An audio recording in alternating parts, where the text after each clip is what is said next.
네, 주님께서 사랑하시고 또 주목하시는 우리 대학교의 공동체와 함께 주님 말씀을 나눌 수 있어서 감사합니다. 지난 금요일과 어제죠, 토요일, 말로 다 할 수 없는 은혜 가운데 우리 기도 모임 수련회를 잘 다녀왔습니다. 평균 연령 74세. 그러나 생물학적 나이는 숫자에 불과할 뿐 정말 뜨겁고 열정적으로 말씀을 나누고 함께 기도하며 아름다운 친교의 시간을 보내고 왔습니다.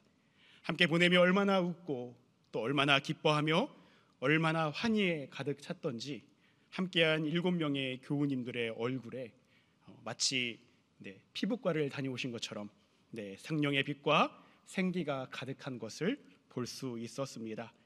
저녁 8시에 늦게 성경 공부를 함께 시작하기 때문에 피곤할 법도 한데 정말 눈에 열정이 가득하고 함께 지도와 성경과 이 교재를 함께 오가면서 봐야 되는 그런 어려움 속에서도 얼마나 열심히 성경 공부에 참여하시는지 많이 감동했습니다. 그리고 이른 아침에 함께 나눈 말씀 묵상의 시간에 또 그 셀 모임의 시간에 정말 진솔하고 깊이 있는 나눔을 보면서 새삼 말씀과 기도의 중요성을 경험하고 느낄 수가 있었습니다. 나아가 우리 대학교에 또한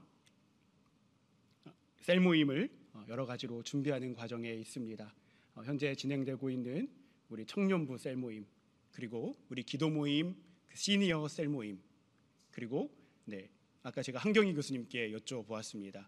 한경희 교수님 가정 또 여러 가정들 함께 지내고 있는 섬김의 가족 셀 모임, 그리고 앞으로 진행될 우리 공성찬 교수님을 필두로 하여 진행될 4050 세대 그 초등학생과 청소년 자녀를 둔 우리 부모 세대 셀 모임이 앞으로 또 진행될 예정입니다. 소망하기는 이 셀 모임들 가운데 이 말씀의 깊이와 말씀의 은혜가 가득하기를 주님의 이름으로 축원합니다. 또한 이 셀 모임 가운데 또 반드시 중요한 것이 바로 기도라고 하는 겁니다. 말씀과 기도, 이 두 축을 잘 활용하셔서 하나님의 은혜가 충만한 셀 모임 되시기를 소망합니다.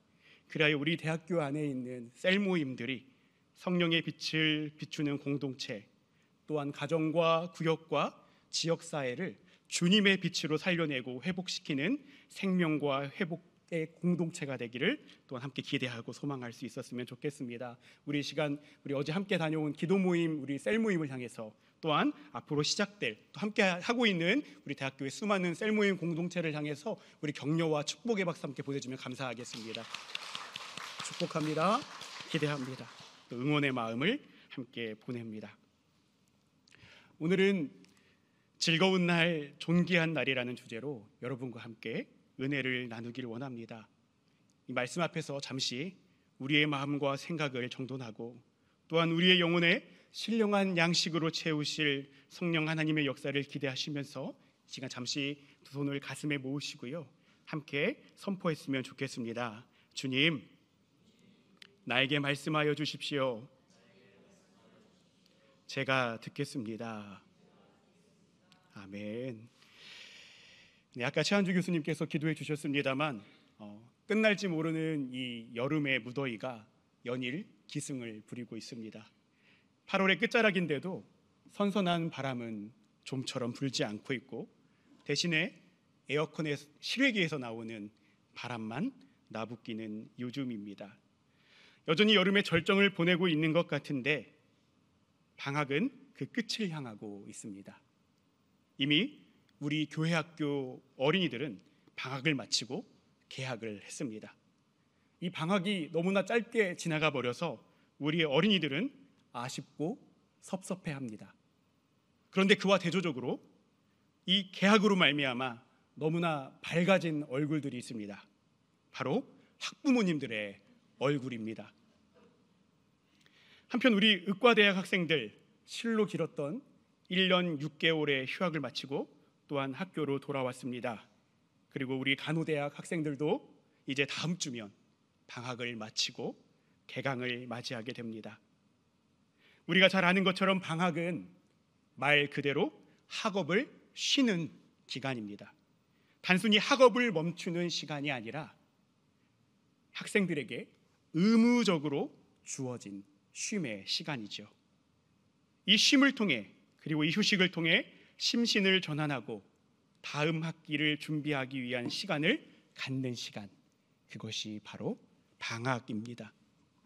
그런데 참으로 애석하게도 우리의 학생들은 방학의 진정한 의미와 멀어져 있습니다. 방학이 쉼과 휴식의 시간이 아니라 아침부터 학원에 가야 하거나 취업을 준비하고자 스펙을 쌓아야 하고, 우리 간호대학 학생들 보니까 졸업 요건을 맞추기 위해 토익 어학 점수를 준비해야 하는 시간이 되고 말았습니다. 이렇게 쉼과 휴식을 온전히 누리지 못하는 일, 이것은 비단 학생들만의 문제가 아닙니다. 오늘 우리의 세상, 우리 사회 전체가 쉼을 잃어버린 시대를 살아가고 있습니다. 그래서 철학자 한병철은 피로사회라는 책을 통해 현대인들이 나는 할 수 있다, 나는 해야 한다라는 자기 성과의 압박 속에 스스로를 착취하다가 결국에는 소진되는 존재가 되었다고 진단하고 있습니다. 겉으로 보기에는 너무나 자유롭게 보이지만 실은 자기 자신을 착취하는 이 착취에 묶여서 종국에는 피로로 무너지는 사회, 그것이 바로 피로사회라고 하는 것이죠. 이런 철학적 성찰을 뒷받침하는 또 사회심리학적 데이터가 지난 6월에 발표되었습니다. 서울대학교 행복연구센터에서 발간한 대한민국 행복지도 2025라고 하는 이 보고에서 사라진 주말 효과가 바로 그것입니다. 여러분 아시는 분도 계시겠지만 행복과 관련된 전통적인 연구에서는 토요일과 일요일의 행복지수가 평일보다 높게 나타났습니다. 그것은 업무와 학업에서 해방되어 여가와 휴식, 그리고 가족과 친구 간의 양질의 관계 경험을 하기 때문에 그런 것이죠. 그런데 작년, 그러니까 2024년 데이터를 분석한 결과 최근 들어 이 주말의 행복지수가 예전만큼 높지 않거나 일부 집단에서는 오히려 스트레스가 증가하는 현상이 보고되고 있습니다. 특별히 2030 세대 여성 집단에서 이런 현상이 두드러지고 있는데요. 그 이유를 살펴보니 첫 번째로 주말 약속이나 모임, 그리고 SNS상에서 나를 즐겁게 보이고자 하는 그 부담감 때문에 이런 현상이 나타나고요. 두 번째는 이 주말이 쉬는 시간이 아니라 업무 마감이나 이 자격증 공부에 필요한 보충 시간으로 활용되고 있기 때문이라고 합니다. 그리고 이렇게 평일 과로와 스트레스가 자꾸만 누적되어서 토요일 아침에 무엇을 경험합니까? 무기력을 경험하기 때문에 사라진 주말 효과가 강화되고 있다고 보고되고 있습니다. 이처럼 더는 주말이 예전처럼 행복을 보장하지 못하는 이 현실, 이 사라진 주말 효과라고 하는 이 사회적 현상은 우리들, 그러니까 현대인들의 삶 전체가 불균형에 빠져 있다라고 하는 것을 잘 보여주고 있습니다. 이런 차원에서 우리는 이 그리스도교 신앙인으로 우리의 삶과 신앙을 돌이켜 보아야 하겠습니다. 우리의 쉼은 과연 안녕한지, 우리는 참된 안식을 누리고 있는지, 특별히 신앙인으로 우리는 어떤 안식을 추구해야 하며 성서는 이 안식과 관련하여 어떤 통찰과 안내를 제공하고 있는지 돌아보아야 하겠습니다. 방학 그리고 주말이 현대인들에게 부여된 의무화된 휴식인 것처럼 우리 그리스도교 신앙 안에서도 의무화된 휴식의 시간이 있습니다. 바로 안식일이죠. 이 구약 성서를 계승하는 유대교에서는 금요일 저녁부터 토요일 저녁까지를 안식일로 지킵니다. 그러나 초대교회로부터 예수 그리스도의 부활 사건에 더 큰 방점을 두고 있는 우리 그리스도교는 예수께서 부활하신 안식 후 첫날, 그러니까 바로 오늘이죠. 오늘 이 주일을 예배의 안식일로 지키고 있습니다. 안식일을 지키는 요일이 바뀌었다고 해서 이 안식일 자체가 폐지된 것은 아닙니다. 안식일 본래의 기본 정신과 신앙적인 의미는 유지하면서 그리스도의 부활을 창조적으로 기념하는 날, 그날이 바로 오늘 우리가 지키고 있는 주일, 안식일이라고 하는 것입니다. 그렇다면 이 안식일의 기본 정신은 무엇일까요? 여러분, 안식일에 해당하는 히브리어 샤바트는 휴식, 일단 정지를 의미합니다. 이날만큼은 숨을 고르고 편안하게 쉬는 날, 그날이 바로 성서가 이야기하고 있는 안식일의 알짬, 기본 정신인 것이지요. 그런데 이 기본 정신, 이 안식일의 기본 정신은 성서에 두 가지 레퍼런스에 기원을 두고 있습니다. 하나는 여러분이 잘 아시는 출애굽기 20장 8절로 11절이 증언하는 것처럼 하나님께서 6일 동안 천지를 창조하시고 일곱째 날에 안식하셨기 때문에 하나님의 창조물인 우리들도 그 쉼을 통하여 창조 질서에 참여해야 한다라는 것이죠. 이때 여러분, 쉼은 우리가 선택할 수 있는 것이 아닙니다. 그것은 창조주의 명령입니다. 그리고 다른 레퍼런스 하나는요, 신명기 5장 15절이 증언하는 것처럼 이스라엘 백성들이 이집트에서 종살이 할 때 주님께서 이스라엘 백성들을 해방시켜 주셨지요. 그 해방시킨 것을 기념하여 안식일을 지키라라고 하는 것입니다. 이 두 가지를 정리하면 어떻습니까? 안식일은 곧 숨을 고르고 편안하게 쉬는 날인데, 그저 숨을 고르고 아무것도 하지 않는 날이 아니라 바로 하나님의 창조와 해방을 기억하고 기념하는 날이라고 하는 것이죠. 그래서 오늘 우리가 성서 일과에 따라 받아 읽은 이사야서 58장의 본문은 이 안식일을 두 가지로 표현하고 있습니다. 하나는 즐거운 날, 하나는 존귀한 날이라고 하는 것입니다. 그렇습니다, 여러분. 안식일은 즐거운 날입니다. 하나님께서 손수 창조하신 세상과 사람을 보시며 뭐라고 얘기하십니까? 보시기에 심히 좋았다. 보시기에 심히 좋았다라고 하신 것처럼 이 안식일은 창조의 선함과 좋음의 즐거운 날인 것이죠. 동시에 여러분, 안식일은 하나님께서 주신 해방과 자유를 누리는 즐거운 날입니다. 하나님의 창조와 해방으로 충만하기 때문에 우리 가운데 즐거움과 기쁨이 넘치는 날이죠. 바로 안식일인 것입니다. 또한 여러분, 두 번째로 안식일은요, 존귀한 날입니다. 이사야서 43장 4절에 따르면 하나님께서는 저와 여러분을 보배롭고 존귀하게 여긴다, 그리고 너희를 사랑한다라고 말씀하고 계십니다. 여러분, 하나님의 창조가 무엇입니까? 그것은 존귀하신 하나님이 우리를 존귀하게 만드신 창조적 사건이라고 하는 것입니다. 또한 여러분, 우리는 우리를 모든 억압과 죄와 사망의 권세에서 해방시키시는 하나님으로 말미암아 자유인이 되었습니다.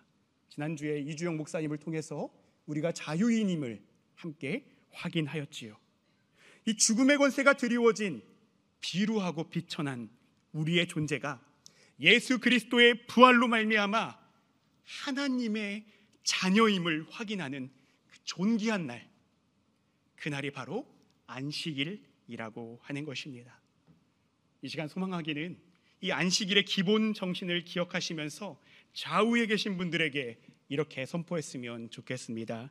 눈을 바라보시면서 얼굴에 미소를 띠시고 이렇게 고백합시다. 오늘은 즐거운 날입니다. 네, 즐거운 날이라고 하시면서 얼굴은 무겁게 하시면서 즐거운 날이라고 하시는 분들이 계시는 것 같아요. 다시 한번 고백합시다. 오늘은 즐거운 날입니다. 그리고 반대분에게 또 동일하게 선포합시다. 오늘은 존귀한 날입니다. 네, 즐거운 날, 존귀한 날, 이것이 뭐라고요? 안식일 주일이라고 하는 것입니다.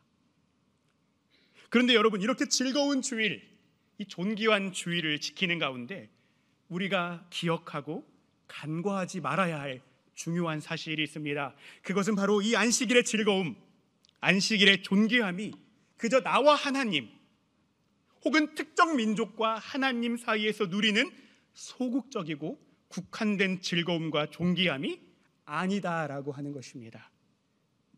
십계명이 잘 안내되어 있는 신명기 5장 12절로 14절을 한번 보십시오. 하나님께서는 먼저는 이스라엘 백성들에게, 나아가서는 우리들에게 너희들만 안식일을 거룩하게 지키라고 하지 않습니다. 오히려 하나님께서는 너나 너의 아들이나 딸이나 너희의 남종이나 여종뿐만이 아니라 너의 소나 나귀나 그 밖의 모든 짐승이나 너희 집안에 머무르는 식객이라도 일을 해서는 안 된다. 너희의 남종이나 여종도 너와 똑같이 쉬게 하여야 한다라고 아주 분명하게 말씀하고 계십니다. 무슨 말씀일까요? 이 안식일의 즐거움과 존귀함은 나 또는 특정한 민족을 뛰어넘어서 나와 너의 관계, 우리와 자연의 관계까지도 아우르고 두루 적용되어야 한다라는 말씀인 것이죠. 여러분, 하나님께서는 나만, 여러분만 보시기에 심히 좋았다라고 말씀하지 않으십니다. 하나님은 지으신 모든 사람과 모든 피조물을 좋게 보시는 분이십니다. 뿐만 아니라 하나님께서는 예수 그리스도의 십자가 사건과 부활 사건을 통해 나만, 여러분들만, 혹은 특정한 민족에게만 하나님의 자녀가 되는 기쁨을 주신 것이 아닙니다. 유대인, 이방 사람, 모든 열방과 세계를 향하여 하나님의 자녀가 되는 존귀한 권세를 주셨습니다. 그러니 여러분 어떻게 해야 됩니까? 안식일에는 나뿐만 아니라 나와 우리, 나아가서 하나님이 지으신 이 자연까지도 그 즐거움과 존귀함의 경험에 참여할 수 있어야 하는 것입니다. 여러분, 이런 차원에서 이 십계명의 전체 구조에서 안식일 계명의 위치와 그 의미를 다시 한번 우리는 살펴볼 수 있어야 합니다. 목사고시를 보면 십계명 1계명부터 10계명까지 정확하게 쓰라고 하는 문제가 나옵니다. 여러분에게도 동일하게 문제를 드리면 참 좋겠지만, 여러분 십계명에 보시면 우리가 하나님 앞에서 어떤 태도를 지녀가야 살아가야 하는지가 나오는 계명이 1계명, 2계명, 3계명에 나와 있습니다. 여러분 처음 듣는 것처럼 저를 이렇게 바라보시면 안 됩니다. 그리고 여러분 그 다음에 하나님과 관련된 태도를 넘어서서 이제는 우리에게 맡겨주신 이웃과 함께 지녀가야 할 태도가 5계명, 6계명, 7계명, 8계명, 9계명, 10계명에 나오게 됩니다. 그리고 여러분 놀랍게도 하나님과 이웃 이 사이, 그러니까 네 번째 계명의 자리에 안식일 계명이 등장하는 것을 우리는 알고 있습니다. 이것이 무슨 의미일까요? 그것은 이 안식일이 하나님과 이웃을 연결하는 날, 하나님 그리고 이웃과 더불어 참여하고 누리는 즐거운 날, 존귀한 날이라고 하는 것입니다. 여러분, 그렇기 때문에 즐거움과 존귀함이 없는 안식일도 문제지만 나만 즐거운 안식일, 그것은 반쪽짜리 안식일이라고 하는 겁니다. 나의 쾌락과 나의 유익과 나의 욕망을 위한 안식일은 가짜라고 하는 것이죠. 또한 마찬가지로 여러분, 나만 존귀한 날, 그날 또한 반쪽짜리 안식일입니다.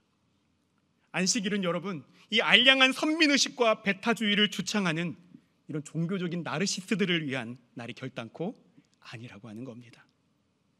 그런데 참 안타깝게도 여러분, 성서의 역사는, 그리고 우리 인류의 역사는, 우리 교회의 역사는 오늘날까지 예나 지금이나 반쪽짜리 안식일을 여전히 지속하고 있습니다. 가장 먼저는 하나님께서 먼저 선택하셨던 이스라엘, 곧 유대인들이 안식일의 참된 정신을 잃어버렸습니다. 나, 그리고 이웃, 그리고 자연과 더불어 즐거운 날, 존귀한 날을 보내야 하는 이 안식일의 의미는 퇴색되고 그 자리에 율법이라는 껍데기만 남았습니다. 그래서 벌 받고 싶지 않아서 안식일을 종교적 의미로 지키는 행위, 또한 가난하고 연약한 사람들에게 너희들도 안식일을 지켜야 돼 라고 강요하면서 그것을 지키지 않으면 어떻게 됩니까? 혐오하고 배척하고 정죄해버리는 율법의 수단으로 전락해버리고 말았습니다. 오늘 우리가 함께 받아 읽은 누가복음 13장 10절에서 17절의 말씀이 이를 잘 보여주고 있습니다. 오늘 본문에 한 여인이 등장합니다. 그녀는 18년 동안 굽은 허리로 고통을 받아야만 했습니다.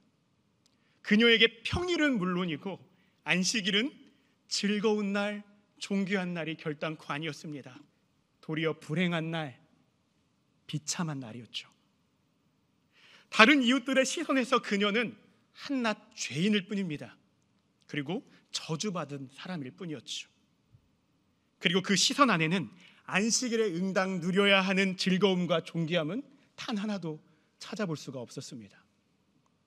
도리어 그들은 안식일이 되면 나는 아무 일도 하지 않을 거야, 아무것도 하지 않을 거야 라고 하며 그녀의 고통을 방관하거나 제대로 안식일을 지킬 수 없는 그녀를 비난하고 정죄했을지도 모르겠습니다.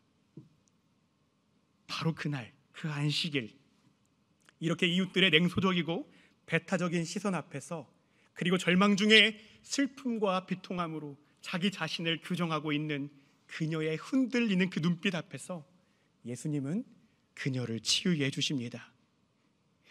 아니나 다를까 이 예수의 치유 사건 앞에서 유대인의 회당장이 병 고친 것은 제발 평일에 하고 안식일에는 아무것도 하지 말라고 소리를 지릅니다. 그녀의 병 고침, 그리고 그로부터 그녀와 함께 즐거운 날, 존귀한 날인 안식일을 지키는 것보다 그저 안식일이라는 껍데기 율법만 지키면 된다는 공허한 외침이 유대인 회장당의 입에서 나오게 된 것이죠. 우리 예수님께서는 그 껍데기에게, 이 회칠한 무덤에, 공허한 위선과 가식 앞에 아주 분명하고 단호하게 말씀하고 계십니다. 오늘 누가복음 본문 15절과 16절의 말씀을 여러분 주보에 안내되어 있습니다. 이 말씀 함께 우리 가운데 주시는 말씀으로 받으며 함께 한 목소리로 읽기 원합니다. 15절과 16절의 말씀 함께 읽습니다. 시작. 주님께서 그에게 대답하셨다. 너희 위선자들아, 너희는 저마다 안식일에도 소나 나귀를 외양간에서 풀어내어 끌고 나가서 물을 먹이지 않느냐? 그렇다면 아브라함의 딸인 이 여자가 18해 동안이나 사탄에게 매여 있었으니 안식일에라도 이 매임을 풀어주어야 하지 않겠느냐? 할렐루야. 예수께서는 18해 동안 사탄에 붙들리고 억눌린 이 여성을 안식일에라도 풀어주어야 한다고 말씀하십니다. 왜 그럴까요? 다른 날은 몰라도 이 안식일은 하나님 앞에서 이웃과 더불어 즐거운 날, 존귀한 날이기 때문입니다. 이것이 예수님께서 공세적으로 돌진하며 그들과 우리 가운데 가르쳐 주시고자 하셨던 안식일의 참 의미입니다. 여러분이 예수님의 공세 앞에 껍데기들은 부끄러움과 수치심을 경험합니다. 그러나 한 무리, 곧 그간 즐거움과 존귀함을 잃어버리고는 억눌려 살던 이웃들, 삶의 비참함으로 푹푹 내쉬는 그 한숨으로 하루하루를 버텨야 했던 작고 연약한 사람들, 이 사람들은 예수께서 하신 모든 영광스러운 일을 두고 함께 기뻐합니다. 여러분, 바로 이것이 안식일입니다. 사랑하는 여러분, 안식일은 단순히 쉬는 날, 편안히 쉼을 누리는 날이 아닙니다. 나 좋자고, 나 복받자고 예배에 나와서 나의 욕망과 쾌락을 추구하는 날도 결코 아닙니다. 하나님 앞에서 이웃과 더불어 즐거움과 존귀함을 회복하는 날, 어둠과 억눌림을 함께 걷어내고는 하나님께 영광을 돌리며 서로 기뻐하는 날, 이 날이 바로 진정한 안식일이라고 하는 것입니다. 이제 설교를 마무리하며 이 말씀 앞에서 우리는 겸허히 우리의 안식일을 돌아보아야 하겠습니다. 여러분, 그리고 우리 대학교의 공동체는 오늘 어떤 안식일을 마주하며 누리고 있습니까? 여러분에게 안식일은 어떤 의미이며 안식일을, 이 주일을 어떻게 보내고 계신지요? 바라기는 말씀의 빛 아래서 우리의 안식일, 우리의 주일이 다른 어떤 날보다 즐거운 날, 존귀한 날이 되었으면 좋겠습니다.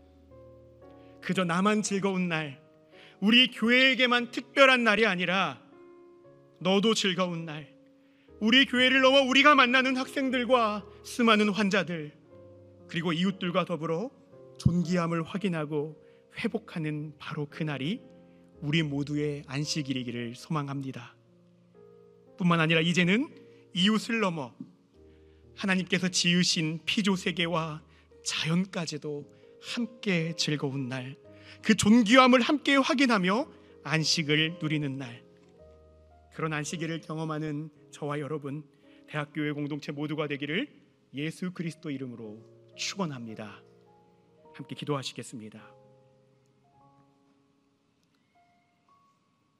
즐거운 날, 존귀한 날인 안식일로 우리를 초대하시는 주님, 주님께서 허락하신 안식일에 하나님의 창조와 해방을 온전히 누리지 못하고 그저 형식적으로 지켜왔던 이전의 방식과 태도를 주님 앞에 내려놓습니다. 그리고 이제 주일을 통해 우리가 하나님 앞에서 이웃과 더불어 누리기 원하시는 그 즐거움과 존귀함을 회복하길 원하오니 주님께서 사랑하신 우리 대학교회를 통하여 안식일에 누리는 참된 즐거움과 존귀함이 우리 학생들과 교직원, 환자와 지역의 모든 이웃들에게까지 흘러갈 수 있도록 하나님 역사하여 주시옵소서. 우리의 삶이 누군가에게 쉼이 되고 즐거움과 존귀함을 경험하게 하는 통로가 되게 하시며 주님께서 주신 창조세계 또한 존귀하게 돌보고 지키는 공동체가 되게 하시어 우리를 통해 하나님의 창조가 회복되는 기쁨 또한 함께 누리도록 주장하여 주시옵소서. 모든 것에 감사드리며 우리에게 참된 쉼과 안식을 주시는 예수 그리스도 이름 받들어 간절히 기도드리옵나이다. 아멘.